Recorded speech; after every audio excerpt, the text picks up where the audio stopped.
as Bhagwan Shankara, the progeny of the Brahma, the very root of the tree of the piety, the beloved devotee of King Sri Rama, the full moon that brings joy to the ocean of the wisdom, the sun that opens the lotus of the dispassions, the wind that disperses the clouds of the ignorance, who dispels the thick darkness of the sins and eradicates the threefold agony, and who wipes off obloquy. I worship Sri Rama, the lighter of the all, whose graceful form is an embodiment of joy and dark as a rainy cloud, who is clad in the charming yellow bark and carries in his hands a bow and the arrow, who has a beautiful, shining, and well-equipped spear fastens to their waist, and he has a pair of large lotus eyes, who is adorned with the tuft of matted lock on his hands, and who is seen journeying with Sita and Lakshmana. Sri Rama's virtue, Uma, are mysterious. The sage as well as the learned man develop this patience when they appreciate them, while the deluded fools who are hostile to Sri Hari and have no love for the piety get bewilderment to hear of them. I have portrayed to the best of my ability the incomparable and the charming affection to Sri Rama of the citizen of Ayodhya as well as Bharata. Now hear of the all holy exploits of the Lord that he walked in the forest to the delight of the gods, men, and saints. On one occasion, Sri Rama called lovely flowers and made with his own hands a number of ornaments with which he fondly decked Sita and sat with her on a beautiful rock of the crystal. The foolish son of the Indra, the lord of Celestial, took the form of the crow and wanted to test the might of Sri Rama, the lord of the Rahu, even as the most dull-witted ant would sound the depth of the oceans. The stupid fool who had distinguished himself as a crow with a sinister motive bit Sita in the foot with his beak and flew away. The Lord of Rahu came to know it only when blood rained through from her foot and fitted a shaft of reed to his bow. The Lord of Rahu, extremely compassionate and always fond of the meek, but the mischievous fools came and played a trick even with them. Winged with the spears and shaft presiding over by the Brahma, spectros, and the crow is terror took the flight. Indra's son now assumes his own forms and approached his father, but the latter refused to give him shelter, knowing him to be the enemy of the Sri Rama. Having lost hope of the protection, he felt as alarmed as at heart as the sage Durvasa was afraid of the Lord's disgust. Wherein is taken with fear and grief, he traversed the abode of the Brahma, the realm of the Lord Shiva, and all other regions, but no one even asked him to sit down. Who can dare afford shelter to an enemy of the Sri Rama? Listen, Garuda, mount of Sri Hari. A mother become as terrible as death, and the father assume a role of the Yama, the god of the death. Ambrosia turns into the Vamans, and the friends become as hostile as 100 enemies. The celestial river Ganga is converted into the Vatarni. Nay, the whole world become hotter than fire.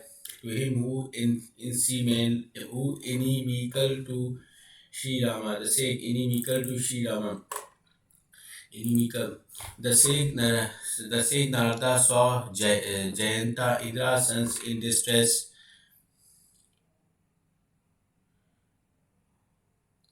The sake sent tending to obstacles of harm. The sage Narendra saw Jayanta Indra in distress and was moved with piety, for saints are always tender of heart. The sage sent him immediately to Sri Rama, and he cried out, "Save me, O friend of the suppliant!" Bewildered and terrified, he went and clasped his feet and said, "Mercy, mercy, O gracious Lord of the Rahu! I could not perceive your incomparable might and matchless glory.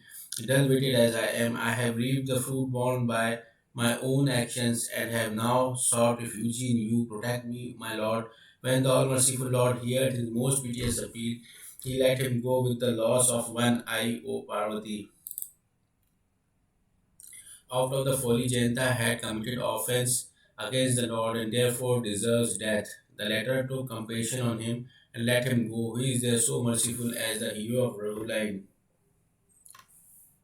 Staying at Chitrakuta, the Lord of Rahu performed exploits of the many kinds. which are sweet to eat as nectar. Sri Rama then thought to himself, people will throng here now that everyone has come to know me. Taking leave of all the hermits before, the two brothers, Sri Rama and Lakshmana, left the place with Sita. When the Lord repaired to Atri's hermitage, the great sage was rejoiced at the news. Thrilling all over with joy, Atri sprang up and ran to meet him, and seeing him came to Sri Rama to advance hurriedly towards him.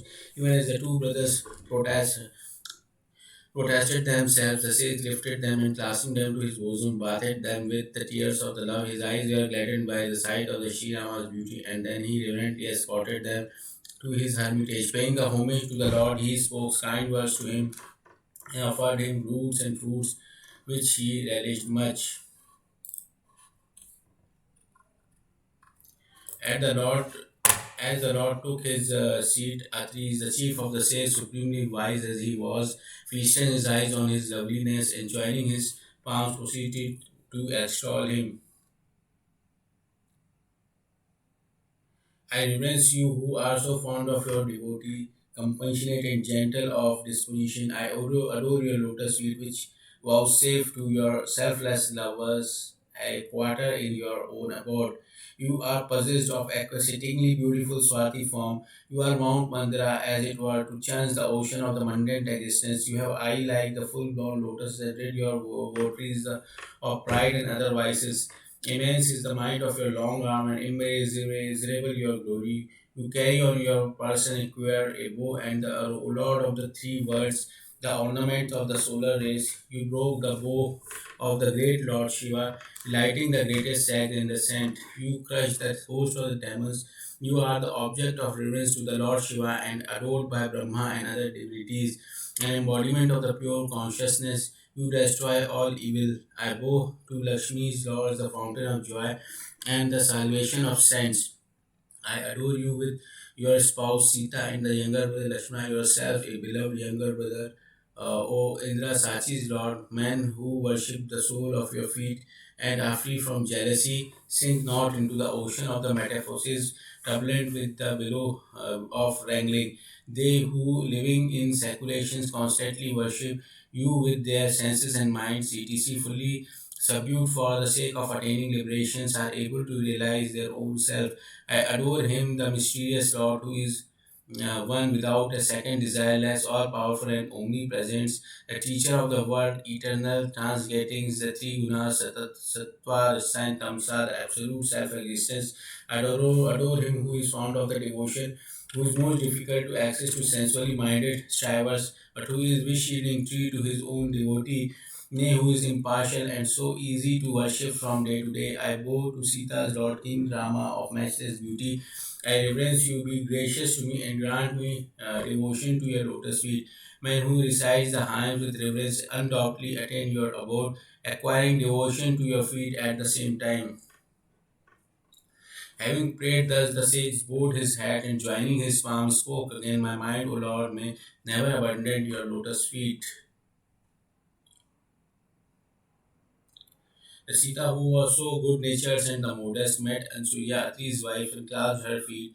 The Sheikh's wife felt extremely pleased at heart. She blessed her and, seating her by her sides, arrayed her in heavenly robes and ornaments that remained ever new, clean and the charming, the affectionate and the mild tone. The holy lady then proceeded to discourse on some wifely virtues, making her an occasions for such discourse. Listen, O princess, a mother, father, and the brother are all kind, but they bestow only limited joy. A husband, however, bestow unlimited joy in the form of blessedness. O Vidya's daughter, vile is the woman who refused to serve him.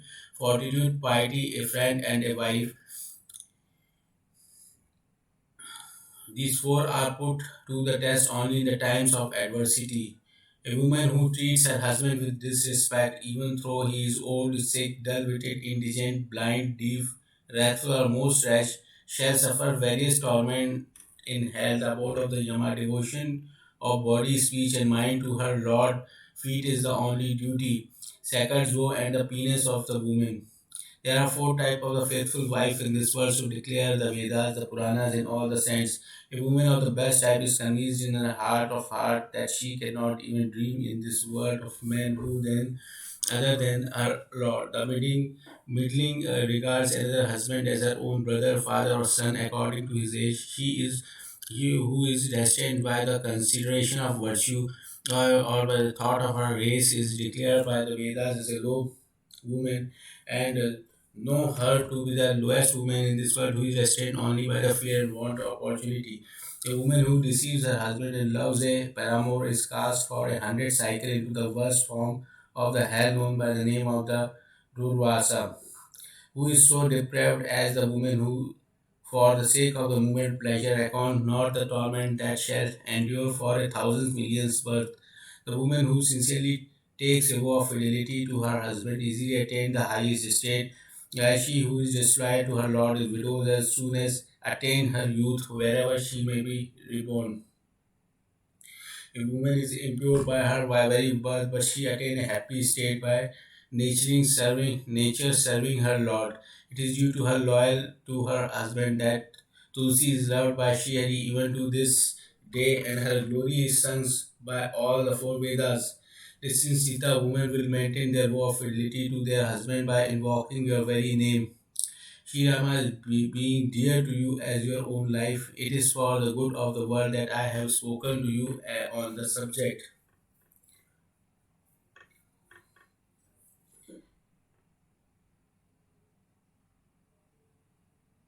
Jinka's daughter Sita was overjoyed to hear this discourse and reverently bowed her head at the feet of Surya. The All Merciful then said to the sage, with your permission, I will go to some other forest, continue to shower your grace on me, and knowing me to be your servants, never cease loving me. Hearing these words of the Lord, who was champion of virtue, the enlightened sage lovingly replied, you are the same Rama, the supreme deity, the beloved of the desireless and friend of the meek, whose favor is sought by Brahma, the unborn Lord Shiva, and the sage Shankara, Shankha, and all other preachers, knowers of the highest reality, and yet you are addressing such polite words to me. I now understand the wisdom of She Goddess Lakshmi, who chose you as her Lord to the exclusions of all other gods. How can he who is unequaled and unsurpassed by anyone else be less amiable than he is? How can I say, you may go now, my lord? Tell me, my master, knowing as you do the hearts of the all. Having spoken, thus the sage kept gazing on the Lord, thrilling all over with emotions and his eyes flowing with tears. Thrilling all over with the access of love, the sage riveted his eyes on the Lord's lotus feet. He thought to himself, what prayers did I mutter and what austerity did I perform, that I was enabled to behold with my own eyes the Lord who is beyond all knowledge and transcends the three gunas as well as the senses and the minds. It is through japa, muttering of prayers, yoga, concentration of mind, and host of religious observance that man acquire devotion which is incomparable as mean of the God realization. So does Tulsidas sings the all holy exploits of the Sri Rama, the hero of Raghunath day and night. The praises of Sri Rama destroys the impurities of the Kali, subdue the mind, and are source of the delight. Sri Rama remain ever propitious to those who listen to them with reverence. The terrible age Kali is repository of sense, piety, spiritual wisdom, yoga, japa are out of place in this age. They alone are wise who worship Sri Rama, giving up all other hopes. Bowing his head at the lotus feet of the sage Sri Rama, the lord of celestial human being and sage, proceeded to the woods. Sri Rama walked foremost while Lakshmana followed him in the rear, both appearing most lovely in the grave of the hermits. Between the two, Sita, who was same as she, the goddess of prosperity, shone forth like Maya, which stands between Brahma, the absolute, and the Jiva, the individual soul. Rivers and thickest hills and the rugged valley recognized their Lord and gave him a smooth passage. Wherever the divine Lord of the Raghu passed, the clouds made a canopy in the heaven. Even as the tribe wended their ways, the demons Viradha met them, and the hero of Raghunath slays him as soon as he made his appearance. Meeting his death at the hands of the Lord, she immediately attained a beauteous divine form. Finding him lead a miserable existence, the Lord sent him to his own abode. Accompanied by his lovely younger brother Lakshmana and Janka's daughter Sita, the Lord then visited the sage Sarbanga. Gazing on Sri Rama's lotus feet, the eyes of the great sage reverently drank in its beauty like bees. Blessed indeed was the birth of the Sarbanga. Said the sage, listen, gracious Rama, the lord of the Raghu line, the swan disporting the Mansa lake of Lord Shiva's heart. It was about to leave for the Brahma. I was about when the reports reached my ears that Sri Rama yourself was coming to the forest. I have ever since watched the road day and night. My heart is now soothed at the sight of my Lord. I have accomplished nothing to deserving your grace, yet you have shown your grace to me, knowing me to be your humble servants. Really speaking, however, you have done me no favor, my Lord. You have only redeemed your woe. O stealer of your devotees' hearts, for the sake of these humble servants, remain here before my eyes till I have quitted this body and made meet you in your own abode. So saying, the sage offers to the Lord whatever practice of yoga, sacrifice, japa, muttering of prayers, penance, and fasting he has done, and receive in returns the boon of devotion. Having thus acquired the rare gift of devotion, the sage Sarvanga prepared a funeral pile and discarding all attachment from his heart ascended it. Constantly abide in my heart, O Lord, with Sita and your younger brother is your qualified embodied form. Swarti is a dark cloud, O graceful Rama. Having said to the burn his body with the fire of yoga, and by the grace of Sri Rama rose to Vaikuntha, the sage was not absorbed into the person to Sri Hari for this simple reason that he had already received the boon of the personal devotions. The multitude of sages assembles on the occasion who saw the high state to which the great sages has now been translated were greatly delighted at heart. All the hosts of the sages now extol the Lord. Glory to the friend of the suppliant, the fountain of the mercy. Then the Lord of Raghu went on further into the forest, and many a host of the great sages accompanied him. Seeing a heap of the bones, the Lord of Raghu was moved with the great compassion and inquired the hermits about the same. Through knowing everything, how is it that you ask us, our master? We know you are all seeing and can read the innermost feeling of all. Hosts of the demons have devoured all the sages. The eyes of the Sri Rama, the hero of the Quran, filled with tears when he heard this. With uplifted arm, he took a vow to rid the earth of the demons. Then he gladdens all the hermits by visiting their hermitage one by one. The sage Agastya has a learned discipline, so Sutiksana by name, who was great lover of the Lord. He was devoted to Sri Rama's feet in thoughts, words, and deed, and had no faith in any other deity even a dream. As soon as the news of the Lord approached, he reached his ears. He rushed out hurriedly, indulging in his own fancy. Will a Lord of Raghu, the befriender of the meek, O good heaven, ever shows his grace to the wretch like me? Will Lord Sri Rama and his younger brother receive me as their own servants? I have no unswearing faith in my heart, nor is my mind illuminated by the light of the devotion, this passion or wisdom.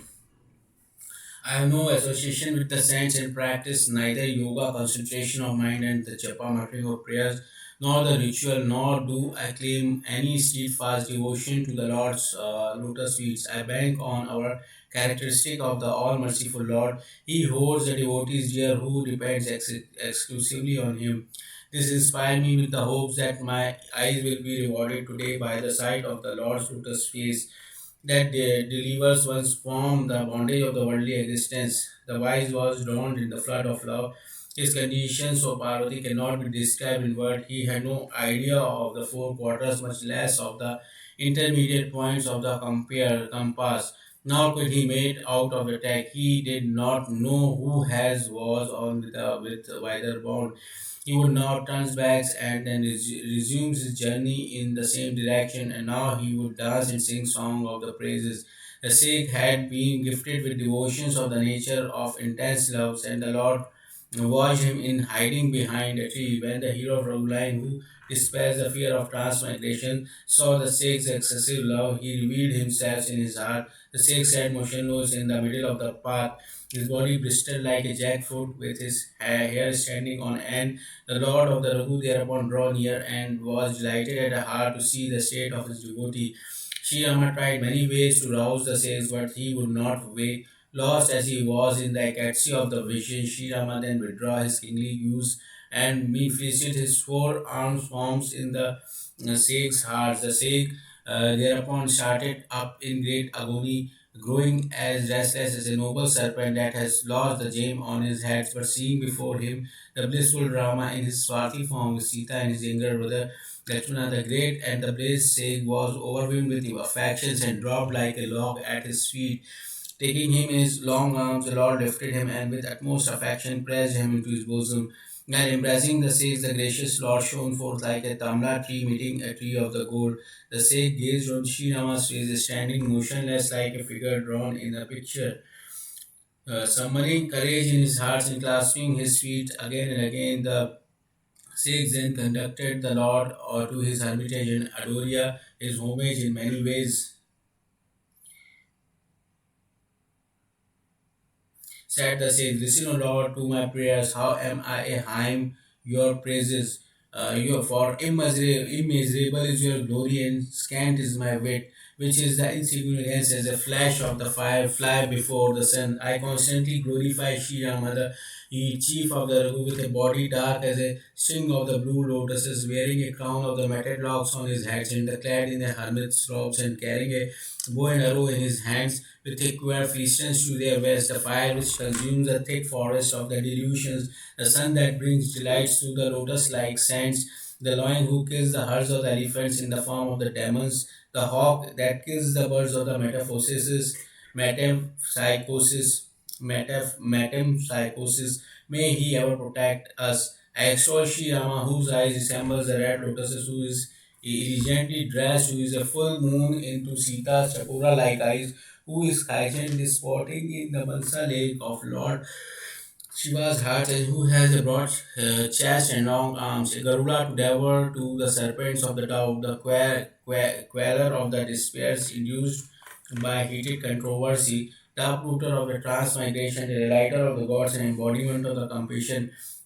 May he ever protect us. I sing the praises of Sri Rama, the reliever of the earth burden, who is both with and without attributes, who is partial as well as impartial, who transcends knowledge, speech, and the senses, and has no compeers, nay, who is all pure, all comprehensive, faultless, and the unlimited, a veritable garden of the wish yielding tree of his devotee, who keep away wrath, greed, pride, and lust, who is most urban in manner and bridge to cross the ocean of the mundane existence. May the champion of the solar race ever protect me. Matchless is the power of the arm, the home of the strength, the armor for the protection of the rightness, endowed with the host of the delightful virtue. May the Rama, whose very name wipe out the greatest sin of the Kali age, be ever propitious to me, even though he is patientless, all pervading, imperishables, and even dwelling in the heart of all. Let him abide in my thought as a slayer of the Khara, roaming about in the wood with his younger brother Lakshmana and the Sita. Let alone, my Lord, those who know you to be both a with and without attributes and the greatness of all hearts. As for myself, may Sri Rama, the lotus-eyed Lord of Upasha, take up his abode in my heart. Let not this exalted feeling disappear from my mind, even in an unguarded moment, that I am his servant and the Lord of Raghu, my master. Sri Rama was delighted at heart to hear the sage's words, and his delight in delight he pressed the great sage to his bosom again. Know me to be the supremely pleased, O sage. I am prepared to grant you any boon you may choose to ask. The sage replied, I have never asked any boon and know not what is real and what is unreal, what is chosen and what is rejected. Therefore, O delighter of your devotee, grant me that which pleased you, O Lord of the Raghu. May you become a repository of the worldly wisdom and goodness, as well as intense devotion, discretion, and spiritual wisdom. I have received the boon that my Lord has been pleased to grant. Now, vouchsafe to me that which is cherished by me.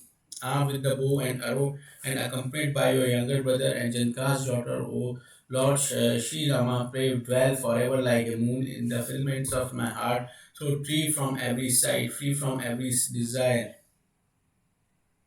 So be it, said Sri Rama, the abode of the Lakshmi, as he joyously started on his visit to the jar-born sake Agastya. It is a long time since I last saw my Guru and came to live in this hermitage. Now, my Lord, I will go with you to see my Guru. Thus, I am not putting you under any obligations. The fountain of mercy saw through the sage's cleverness, and both the brothers smiled as they took him with them, discoursing on the way of the incomparable cult of devotion to his own feet. Sri Rama, the king of the gods, arrived at the hermitage of the sage Agastya. Sutisna immediately saw his guru, and after protesting himself before the latter, thus addressed him, my lord, the true son of the king Dashatha, Kaushalya's lord, the support of the world, has come to see you. Sri Rama, accompanied by his younger brother Lakshmana and Videha's daughter Sita, whose name you repeat night and day. Venerable Sir Agastya started up as soon as he heard this and ran at the sight of Sri Hari's eyes filled with tears. The two brothers fell on the Sheikh's lotus feet, and the Sheikh took and clasped them to his bosom with the utmost affection, courteously inquired after his welfare. The enlightened Sheikh conducted them to the magnificent seat and then offered worship in various ways to the Lord, saying, "There is no other man so blessed as I am. Whatever other Sheikhs has assembled there were all delighted to behold the fountain of joy. As he sat in the midst of assembly of the saints, and his face turned towards all, and their eyes fixed on the moonlight rays, they seemed like a baby of the Chakora bird gazing on the Atmal moon. Then said Sri Rama, the hero of the Raghuline, to the sage, I have nothing to hide from you, my lord. You know what for I have come. That is why, holy sir, I have not dwelt at length on these points. Now, my good sir, give me some advice by following which I may be able to kill the enemies of the hermits. The sage smiles when he heard the Lord's remarks. With what intentions have you asked me these questions? It is by virtues of my devotion to you, O destroyer of the sins, that I know a bit of your glory. Your Maya creative potency is like a huge tree of the species known by the name of the Udumbara, with the countless multitudes of universe for its clustering fruits. Maya creative potential is like huge tree of the species known by the name of Udembra, with the countless multitude of universe for its clustering fruits. The animate and the inanimate being inhabiting in the various universe are inhabiting the animate and the inanimate being inhabiting the various universe are like the insects that dwell inside the fruits and know of no other thing fruits besides the one by inhabits. The relentless and dreadful time spirits devours these fruits, but even that all-devouring time ever tremble in fear of you. You who are the suzerain lord of all the regional lords have asked my advice as though you were an ordinary human being. I ask this boon of you, O home of the mercy, pray, dwell in my heart with your spouse Sita and younger brother Lakshmana, and let me have intense devotion, this patience, fellowship with the saints, and unbroken love for your lotus feet. Even though I know you to be the same as the indivisible and infinite Brahma, the Absolute, who can only be realized and cannot be known by any other means, and is adored by the saints. And even though I depict you as such, I feel enams of you are qualified from again and again. You have always exalted your servants, that is why you have thought fit to consult me. O Lord of the Rahu, there is my Lord, a most charming and holy spot. It is called Panchavati. Sanctify the Dandaka forest where it is situated and redeem it from the terrible course of your great sage Shukracharya. Take up your abode there, O Lord of Raghuline, and show your grace to all the sages. On receiving sage's permission, Sri Rama departed and drew near to Panchavati in a short while. He met Jatayu, a king of the vulture, and developing friendship with him in many ways. The Lord stayed near to Godavari, where he made himself a thatched hut of leaves. From the time Shriram took up his abode there, the Sheikhs lived happily and were rid of all fear. The hills, woods, streams, and the lakes were suffused with the beauty and grew yet more lovely day by day. The birds and the deer were full of joy, and the bees with their sweet humming looked very charming. Not even Shesha, the king of the serpents, would be able to describe the forest which was adored by Sri Rama, chief of the Raghu. In his mean feast forms, once upon a time, as the Lord was sitting at his ease, Lakshmana addressed him in clueless words, O Lord of the gods, human beings, sakes, and all animate and inanimate creations, I ask you, as of my own master, instruct me, my Lord, how I am be able to adore the dust of your feet to the exclusions of everything else. Discourse to me on spiritual wisdom and dissipation as well as Maya illusions, and also speaks to me about bhakti due to which you showered your grace. Also explain to me all the difference between gods and the individual soul, so that I may be devoted to your feet and my sorrow, infatuation, and delusion may disappear. I will explain everything in a nutshell. Listen, dear brothers, with your mind, intellect, and reason fully absorbs. The feeling of I and mine and you and yours is Maya, illusion, which holds sway all over all created being. Whatever is perceived by the senses and that which lies within the reach of the mind, know it all be Maya, and hear of its divisions too. They are two, knowledge and ignorance. The one ignorance is vile and extremely painful and casts the jiva into metamorphosis. The other knowledge, which brings forth the creations and which holds sway over the three gunas, sattva, rasa, and tamsa, is directed by the Lord and has no strength of its own. Yes, spiritual wisdom is that which is free from all blemish in the hope, in the shape of the pride, etc., and which sees the supreme spirit equally in all. He alone, dear brother, should be called a man of the supreme dispassion, who has sprung all supernatural powers, as well as the three gunas of which the universe is compared, of if of no more amount than a blade of the glass. That alone deserves to be called the Jiva individual soul, which knows not Maya, nor God, nor one own self. And Shiva, God is he who avoid bondage and liberation according to one's desert, transcends all, and it's the motivator of Maya. Dissipation results from the practice of the virtue, while spiritual wisdom comes of the practice of the yoga, concentration of mind, and wisdom is the bestower of the liberation. So declare the Vedas, and that which melts my heart quickly, dear brother, is devotion, which is the delight of my devotee, which is the delight of my which my and which melt my heart quickly, dear brother, is devotion, which is delight of my devotee. It stand by itself and require no other prop. Where jhana, knowledge of God, is the absolute formless aspect, and vijnana, knowledge of the qualified aspect of both with and without form, depends on it. Devotion, dear brother, is incomparable and the very root of the bliss. It can be acquired only by the favor of the saint. I now proceed to tell you at some length the means of the acquiring devotion, an easy path by which men find me. In the first place, a man should cultivate excessive devotion to the feet of the Brahman. Secondly, he should remain engaged in his own duty according to the lines laid down by the Vedas. And in the first place, a man should cultivate excessive devotion to the feet of the Brahmans, and secondly, he should remain engaged in his own duty according to the lines laid down by the Vedas. In the first place, a man should cultivate excessive devotion to the feet of the Brahmins, and secondly, he should remain engaged in the own duty according to the lines laid down by the Vedas. This induced an aversion to the pleasure of the sense, and dissipation in its turns engages a love for my cult, the cult of devotion. This will bring steadfastness in nine forms of devotion, such as Shravana, hearing of the Lord praises. The nine form of devotion as innovated by the Srimad Bhagavat are Shravana, hearing of the Lord praises and the stories, Kirtana, chanting his names and the praises and his stories, Smarna, fixing on thoughts on him, Padmasena, adoring his feet, Archana, worship image of the Lord, worship worshipping an image of the Lord, Vandana, making obeisance to him, Dasya, offering devout service of the Lord, Sankhya, cultivating friendship with him, and Atma Vindana, offering oneself to the Lord. Recognize me as his preceptor, father, mother, kinsman's lord, deity, and all should be steadfast in my service. A thrill runs through his body as he sings my praises. His voice gets choked and his eyes flow with the tears.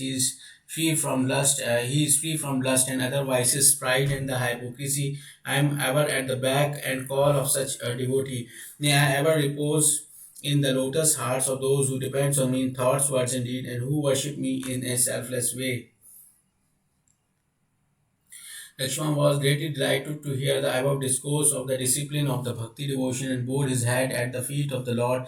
In this way, some days were spent in discoursing on dissipation, spiritual wisdom, goodness, and the morality. Now, Ravana, the notorious demon king of the Lanka, had a sister Sunakha, that is, woman having nails big in the windowing fan by name, who was whole-hearted and cruel as a serpent.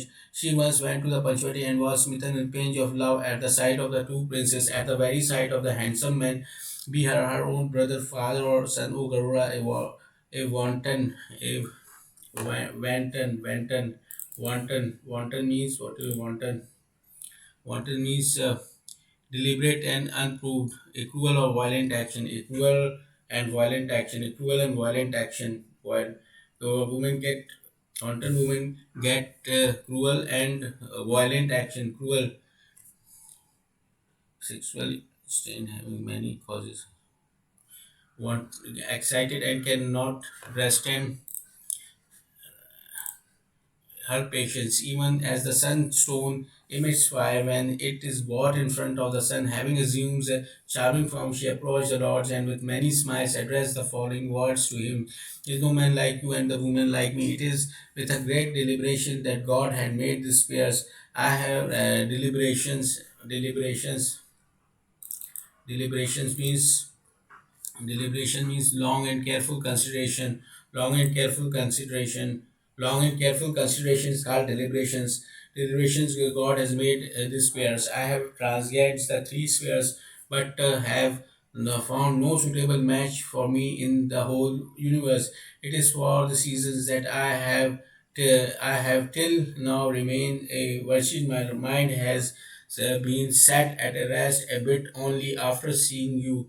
The Lord cast a glance at Sita and said only this much. My younger brother is a bachelor. She went to the Lakshmana, who, knowing that she was the enemy of the sister, looked at his Lord and spoke in gentle tone. Listen, fair lady, I am his servant and dependent. Thus you will have no comforts with me. My Lord is all powerful and the sovereign king of the Kaushal. Whatever he does with the worthy of him, I, a servant who aspires for the happiness, a beggar who expects honor, a person addicted to some vice who hopes to riches, a profligate who seeks a blessed state of the death, an avaricious man who covet fames, and the proud man who expects the four prizes of the life. All these men expect to get milk by milking the heaven. Again she turns and came to Sri Rama, but the Lord sent her back to Lakshmana, said, Lakshmana, he alone will wed you, who deliberately cast all shame to the winds. Thereupon she went fretting and foaming to Sri Rama and revealed her frightful demonic forms. The Lord of who saw the Sita was terrified and made a sign of his younger brother Lakshmana. With great agility, Lakshmana struck off her nose and ears, thereby challenging Ramnas through hers to the contest as it were. Without nose and ears, she wore a hideous aspect and looked like a mountain flowing with the torrent of the road or chest. She went sobbing to Khara and Dushna, fee fee upon your manhoods and stand brother. Cautions by them, she told them everything in details. Hearing her reports, the demons chief gathered on the army, swarming multitudes of the demons of the diverse shapes rushed forth like hosts of the winged mountains of the collidium of the vehicles of the various kinds. They were infinite in numbers and were armed with the terrible weapons of the various kinds. They placed at their heads Supnaka shones of the tears and placed their heads Supnaka shone of the tears and nose and shone of her ears and the nose and then presenting specious sides. Numberless ill they placed their head terrible weapons where they placed their head in the shone Supnaka shone of the ears. Sean means um, Paul is never shared. Break off the cause of break off shorn of the head of the ears and nose and thus presenting an inauspicious sights. Numberless ill omens of the fearful nature occurs to them, but they host heeded them not. Doomed as they were, they all were to the death. They rode and they bullied and sprang in the air, and the champions were filled with excessive joy to see the armies advance.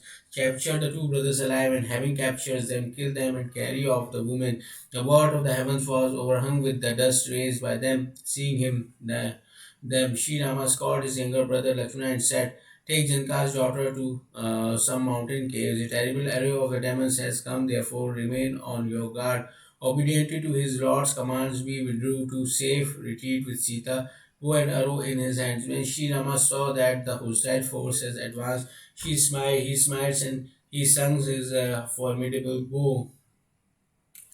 As he coiled his matted locks into the tuft of his hat after stringing his formidable bow, it seemed as if a pair of the sex were engaged in conflict.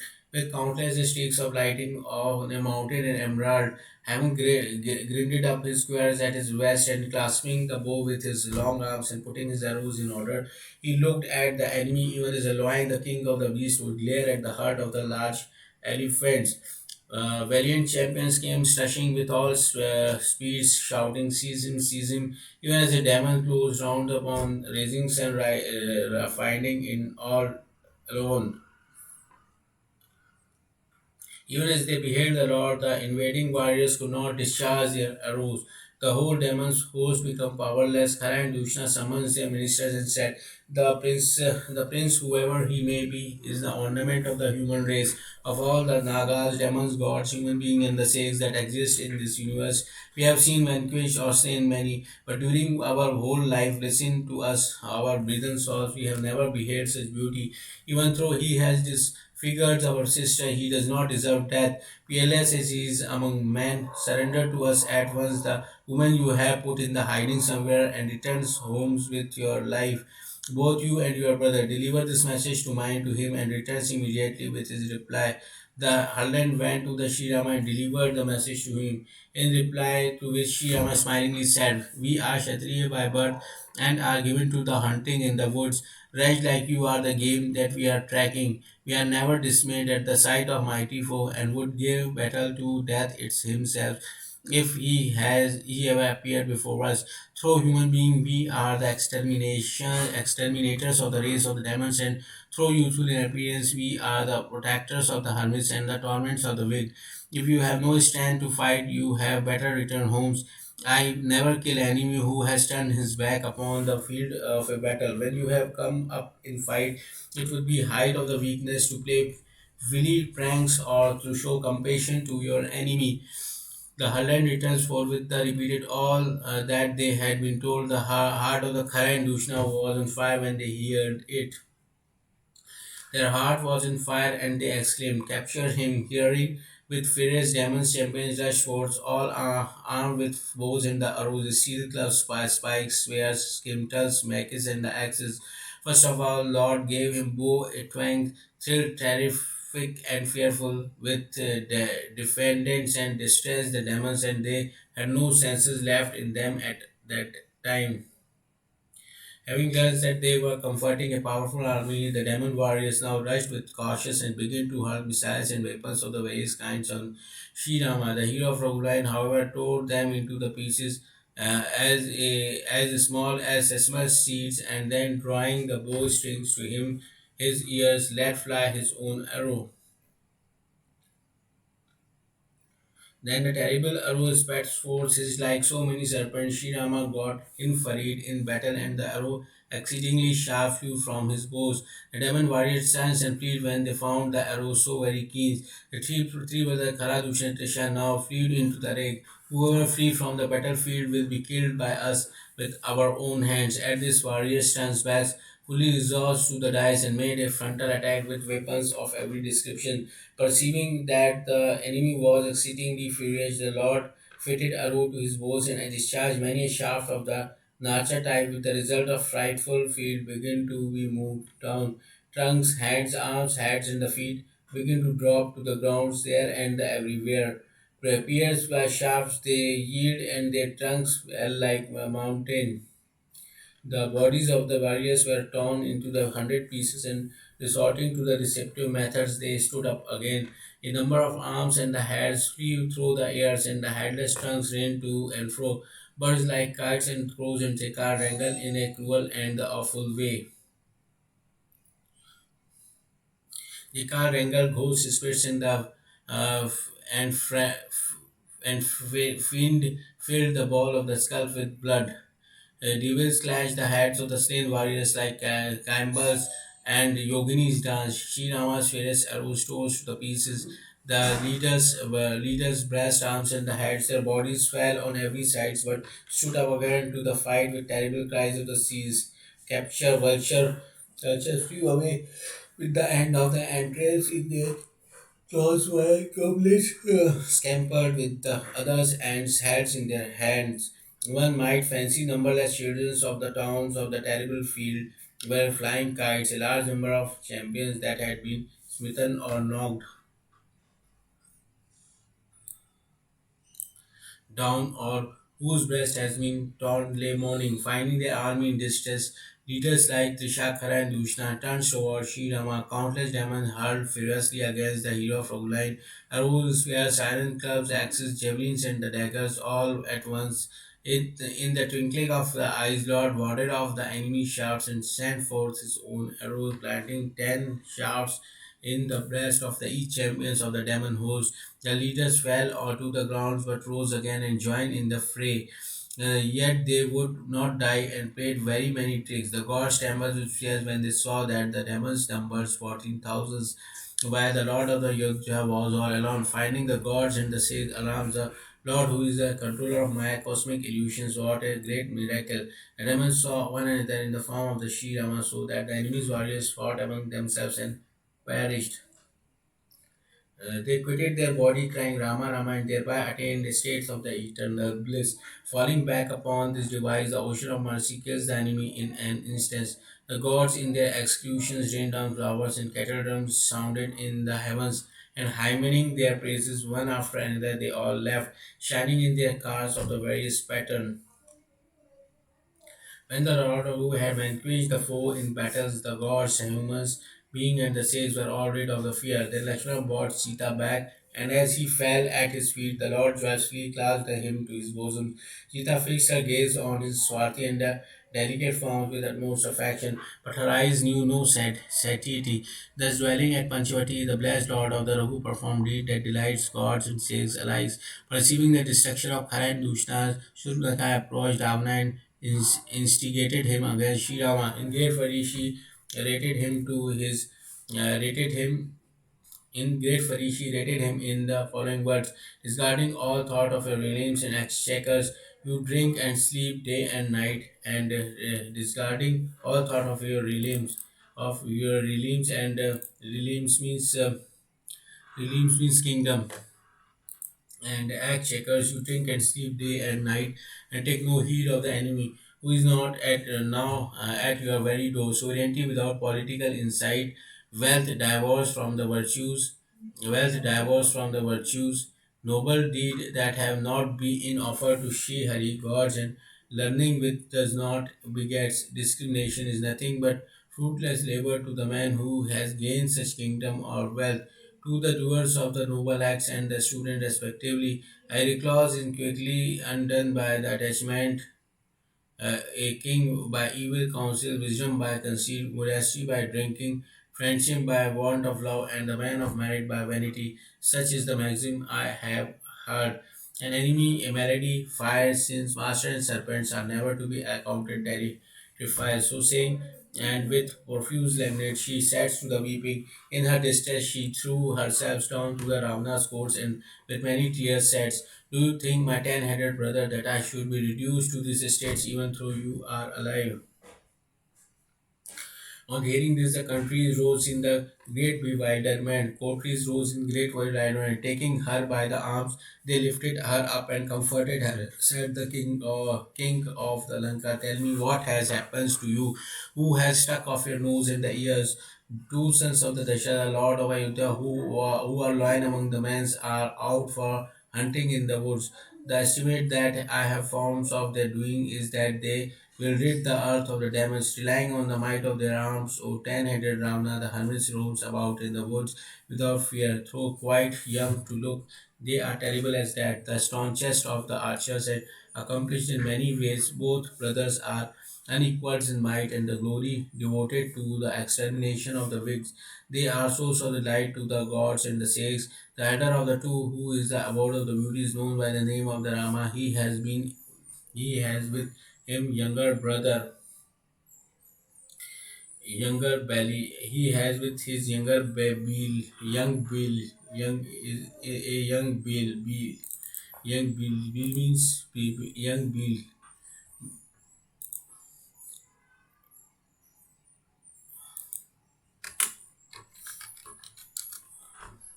a beautiful girl or woman, especially the most beautiful and particularly yeah, him a young Billy.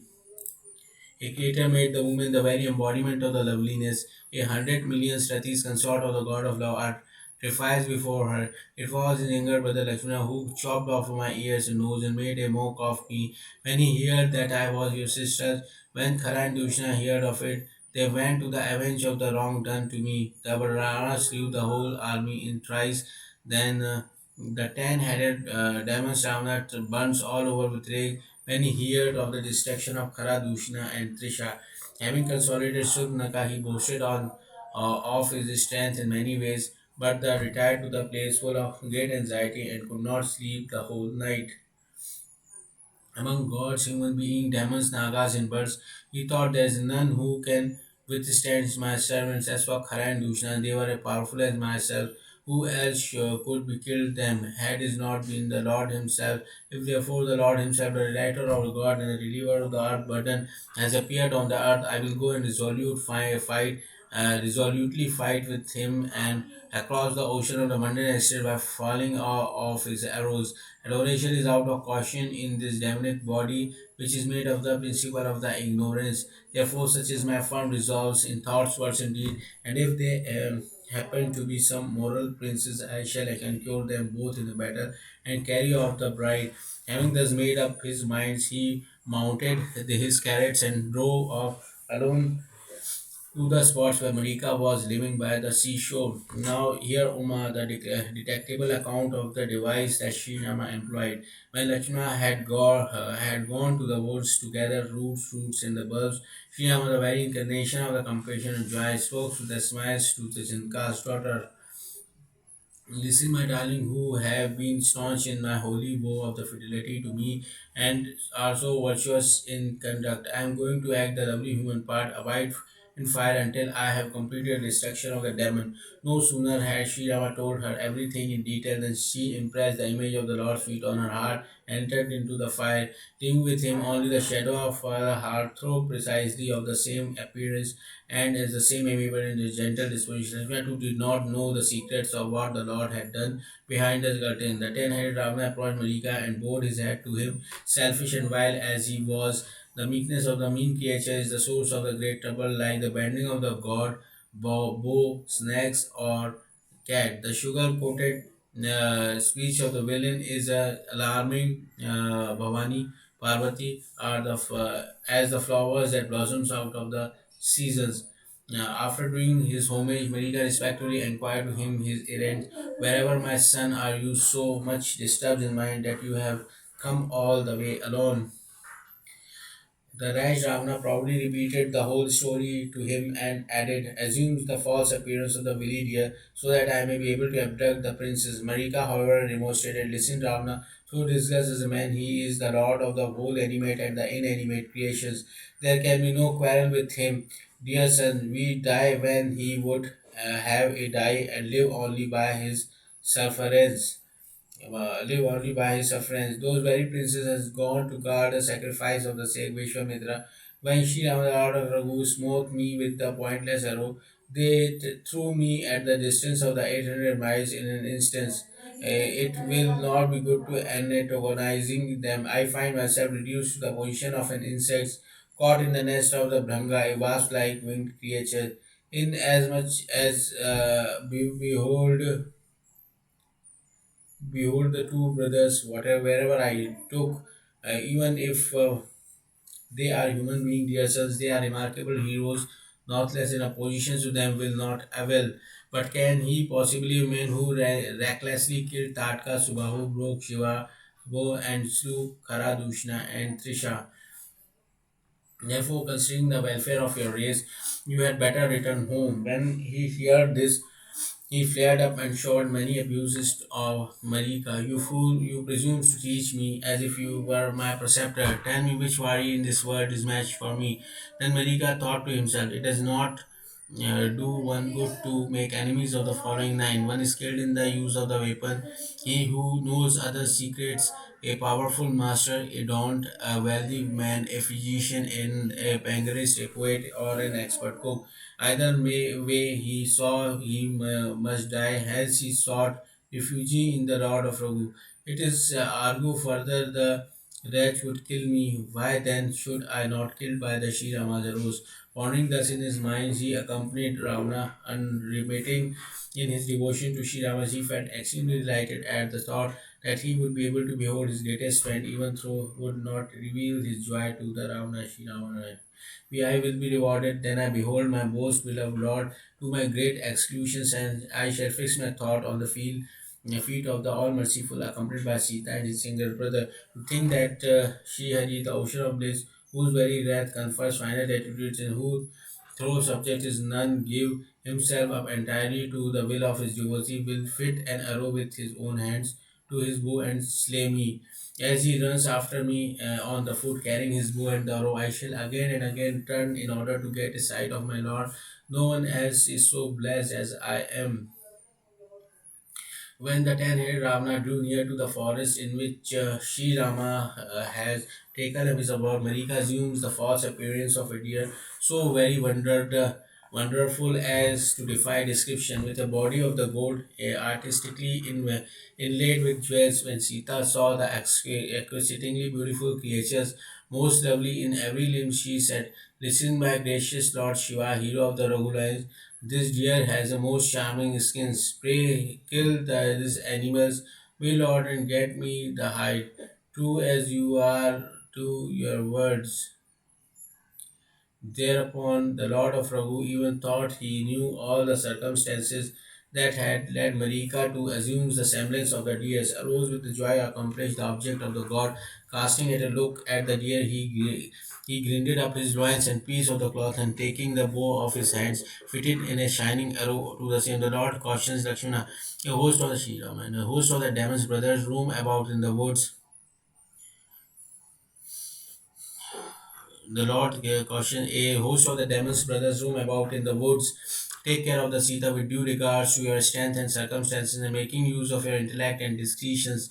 The deer took the fight at the side of the Lord, and Shriram, after putting his own bow strings, how strange that he whom the Vedas describe in negative of such as not that, not whom Shiva unable to catch holds or even in meditation ran in pursuit of the false deers. Now close at her hand, the very next moment it ran away to the same distance. At one time it came into the way, another it went out of the sight, thus alternately revealing and concealing itself and practicing every kind of the while it took the Lord far away. Now Sri Ramas took a steady aim and let fly the fatal shaft, when the animal fell on the ground with a fearful cry, first calling aloud to the Lakshmana by in afterwards went in invoking Sri Rama while giving up the ghost at me. He feasted in real forms and lovingly remembered Sri Rama, the omniscient Lord who could see the love of his heart, confers to him the states which cannot be easily attained to even by the sages. The gods rain down flowers in abundance and sing praises of the Lords. The Lord of Raghu is such a friend of the humble that he conferred his own state divinity on a demon. As soon as he had slain the wretch, the hero of the line turns back, the charming bow in his hands and the quiver at his waist. When Sita heard the cry of the distress, she was seized with excessive fears and said to Lakshmana, "Go quickly, your brother is in great peril." Lakshmana answered with a smile, "Listen, mother, by the very play of Sri Rama's eyebrow, the entire creation is inherited. Could he then ever dreamed of being in danger?" But when Sita urged him with words that cut him to the quick, Lakshmana's resolution for such was she his will was taken was shaken. He entrusted her to the care of all the Salvan gods and the deities presiding over the quarters, and proceeded to the place where Sri Rama, the veritable Rahu of moonlight Ravana, was availing himself of this opportunity. When there was none by the side of the Sita, the ten-headed Ravana drew near to the cottage in the use of the recluse. He is a fear of the hooves, the gods and the demons equally trembled, so much so that they could not neither sleep by the night nor eat their food by the day. And that very Ravana proceeded on the mission of thieving, looking this side and that like a cur. Even so, the moment a man sets his foot on the path of the wise, O Garuda, king of the world, his bodily glow, reason, and strength completely disappears. Having invented alluring stories of the various kinds, he not only showed her the course which was dictated by political wisdom, but also used threats and made love to her. said Sita. Listen, O holy father, you have spoken like a villain. Thus Ravana revealed his real forms, and she was terrified when they mentioned his name. Sita plucked all his courage and said, Stay a while, O wretch. The Lord has come. Even as a tiny hair would wait a tiny hair would wait a lioness. So have you wooed your own destruction by setting your fire on me. O king of the lioness, the even a tiny hair would wed a lioness so that he O king of the demons, so hearing of this were lioness, so have you wooed your own destruction by setting a heart on me, O king of the demons. On hearing these words, the ten-headed Ravana flew into the lake, threw in his heart, he rejoiced to adore her feet. Full of rage, Ravana now seated her in the carriage and drove through the air in the great flurry. He was so much afraid that he was scarcely able to drive. Ah, Lord of the Raghu, peerless champions of the world, reliever of the distress and delighter of the suppliant, the sun that gladdens the lotus-like acres of the Raghu. For what fault of mine you forget showing mercy? Ah, Lakshmana, the fault of none of yours. I have reaped the fruit of the temper I showed. Manfield wears the laminations, manifold wear the lamination that Vidya's daughter utters. Through boundless is mercy, my loving Lord is far away. Who will appraise the Lord of my calamity? And as could eat the sacrificial oblations. At the sound of the Sita's loud wailing, all creature being, whether animated, inanimate, felt distressed, Jatayu, the king of virtue, heard the piteous cries and recognized from his voice it was the spouse of Shriram, the glory of Raghu race, who is being carried away by the wild demons, Ravana, like the dun cow that had fallen into the hands of some barbarian. Sita, my daughter, fear not, I will kill these demons. The birds darted off in its fury like thunderbolts hurled against a mountain. Why do you not stop, O villain? You are proceeding fearlessly as if you have not yet known me. When he saw the vulture bearing down upon him like a death, the ten-headed monster turns towards him and reflected, It is Mount Manka or can the Garuda, the king of the birds. The latter, however, knows my strength as also hid Lord Bhagwan Vishnu. When the birds drew near, however, knows my strength. As with the birds drew near, he recognized it and said, It is no other than the aged Jatayu. He has come to draw off his body at a century of my hands. At this, the vulture rushed in the excitement of in fury extreme. Listen, Ravana, to my advice and return home safely, letting Janka's daughter, or otherwise, despite your many arms, what will happen in the most terrible flame of Sri Rama's breath? Your whole house will be consumed like a moth. Bellicose Ravana, however, gave no answer. The vulture Jatayu thereupon rushed wildly on the clutching the demons by his hair, pulled him from the carrot so that he fell on the ground. Having placed Sita in the safe retreat, the vulture turns once more towards Ravana and striking him with the beak, tore his body. For nearly half an hour, Ravana lay unconscious. Much annoyed at this, the demon now angrily drew his most dreadful sword and cut the Jatayu's wings. Invoking Sri Rama and having accomplished marvelous feats, the bird fell on the ground. Ravana took Sita once more into his car and drove off in haste, greatly alarmed. Sita was borne through the air, lamenting like a frightened doe caught in the trap of the hunter. Perceiving some monkey perched on a hill, she dropped some cloths, uttering Sri Hari's name. In his manner, Ravana took Sita away and kept her in the Ashoka garden. The rest tries every kind of the threat and endearment, but failed miserably. At last, he kept he under a Ashoka tree strongly guarded. Was his for the 9 days recitation. Yeah, I know.